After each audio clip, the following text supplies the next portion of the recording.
The region now bracing itself for what could be U.S. airstrikes as a result of the reported use of chemical weapons by the Bashar al-Assad regime. It appears the Russians, who have a significant presence on the ground in Syria, are preparing for those possible strikes. Satellite images obtained exclusively by Fox News from ImageSat International show recent activity at the Syrian port of Tartus. Earlier today, take a look at the imagery, 11 Russian battleships could be seen at the port. Now, at this hour, they are presumed to be at sea.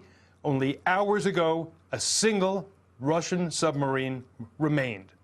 The U.S. military is also on the move. The USS Donald Cook left Cyprus on Monday and is within striking distance of potential Syrian targets.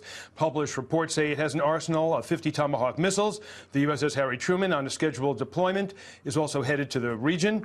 European air traffic controllers have put on high alert regarding possible military action in Syria. Airlines have been told to prepare for possible disruption of navigation equipment, and some airlines have rerouted flights. In addition to the U.S., the U.K. and France are calling on the international community to respond to Syria's alleged use of chemical weapons. 1 year ago, the U.S. was alone in launching airstrikes in Syria in response to the use of deadly nerve gas. Any attack now would likely involve a coalition and could last for several days.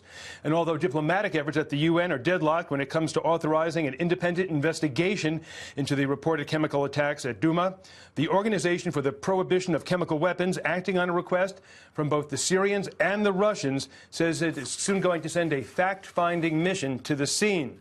The Russian military, though, insisting that they have found no evidence regarding the use of chemical weapons. Russian officials have said the videos that have been seen around the world were reportedly staged. The World Health Organization, meanwhile, says that its sources on the ground estimate now that as many as 500 people sought help for symptoms that were consistent with the use of chemical weapons. And David Lee, when you talk about the coalition response with London and Paris involved here, are those leaders united in their response yet? Or are some, perhaps Theresa May, that want more solid proof that it was indeed Assad? What is the reading on that now? More and more, Bill, they appear to be speaking with one voice. In fact, there are now reports that France may actually lead any type of military action. One reason for that, we are told, is that there will be no parliamentary approval required in France if, in fact, there are going to be airstrikes. So it looks like if there are airstrikes this time, the U.S. will not be going it alone. Thank you, David Lee. David Lee Miller, live there in Jerusalem.